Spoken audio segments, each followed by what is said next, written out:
A house is more than simply a collection of boards with walls, doors, windows, and a roof over the top of it all. There's a character in a dwelling that catches and cradles the essence of the people who've lived their lives inside it. And sometimes certain houses can become sanctuaries of sorts. They can become living monuments that whisper to new people who enter their doors. I have a memory.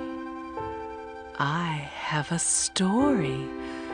I have a name that was given to me when I was built. Edgewood. Edgewood.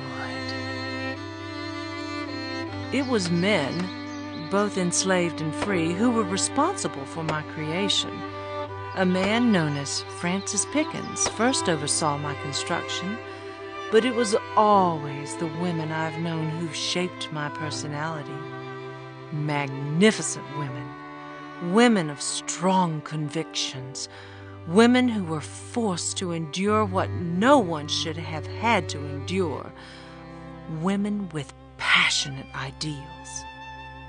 They spent their lives here with me, and they so often spent much of their time out here on my veranda.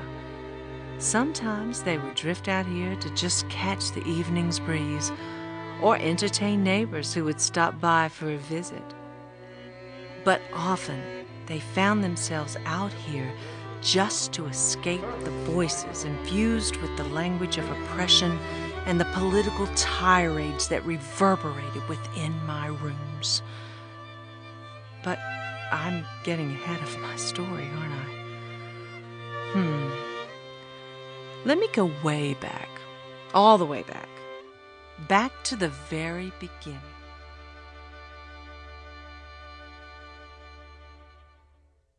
As I recall, it was in the year 1829 when the former South Carolina Governor Andrew Pickens, Jr., with his son, Francis Wilkinson Pickens, began to prepare for my construction.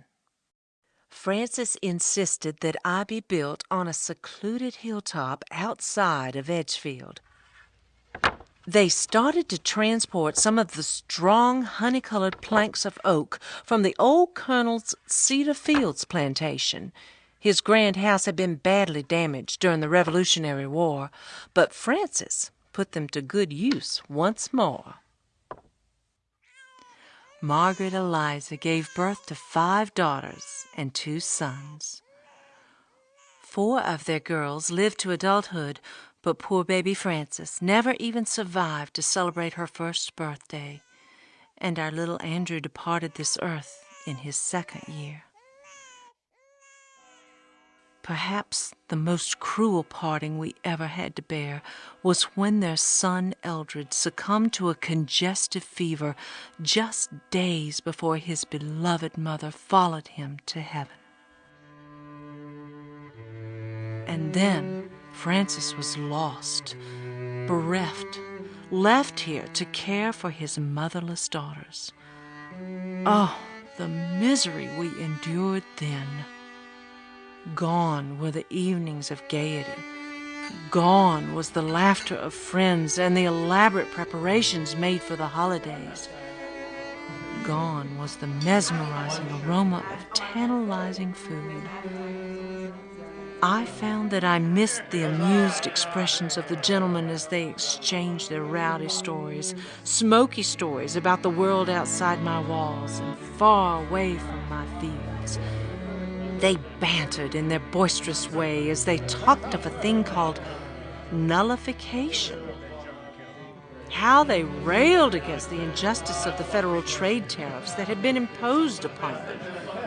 This, they decided, could only be resolved by the secession of South Carolina.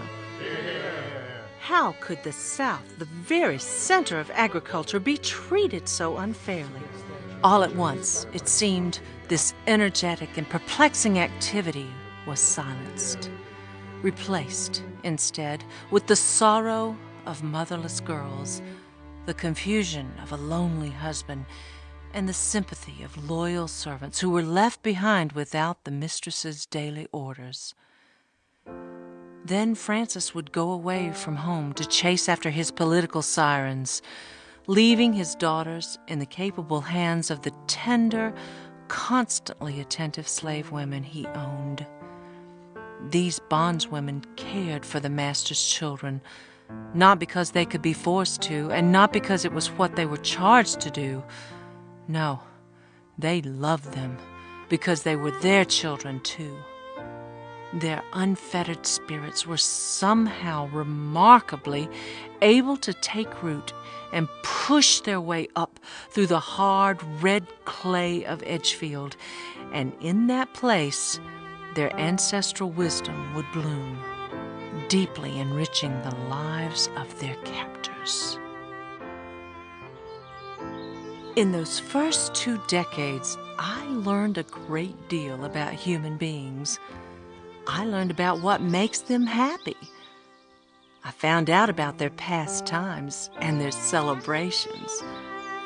I saw their pride in the harvest, no matter the role they played in that arduous task. But sorrow visited Edgewood from time to time, causing pain to the families who called me and the land on which I stood home. They were confounded when the lack of rain or an excess of sun annihilated their crops. They were hopeless when their little ones succumbed to illnesses for which they had no weapons to fight. Even their very will to live was tested, as fathers or mothers or brothers or sisters were traded or taken away from Edgewood.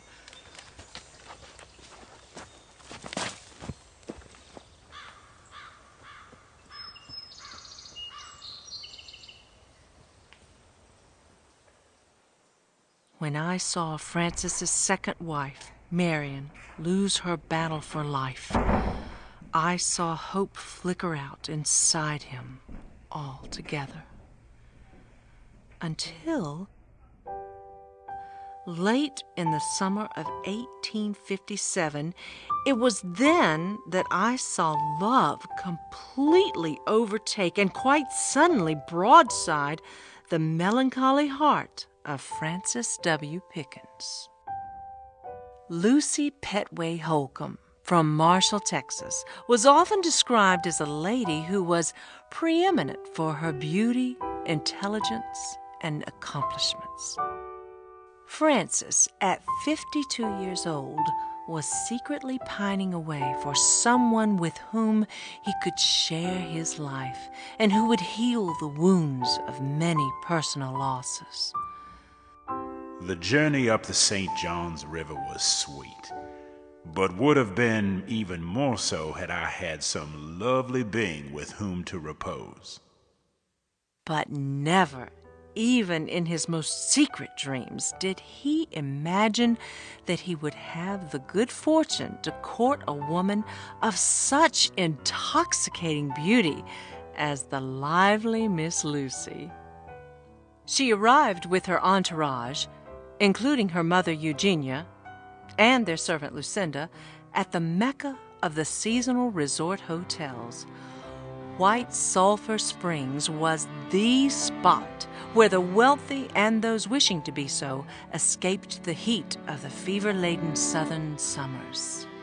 And Miss Lucy, at the ripe old age of 25, was rapidly approaching spinsterhood, or so those of her time believed.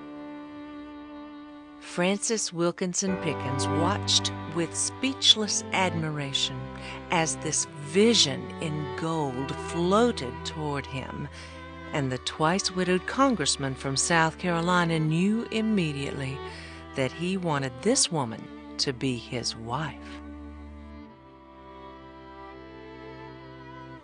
Why did we meet? I dream of thee by night and think of thee by day. The morning light wakes me to breathe thy name. The evening hour brings memories of thee. Thou hast the power to bind my spirit unto thine, till thought becomes a dream, with remembrance fraught. Miss Lucy was spirited, beautiful, and bright, but she was above all these obvious qualities ambitious.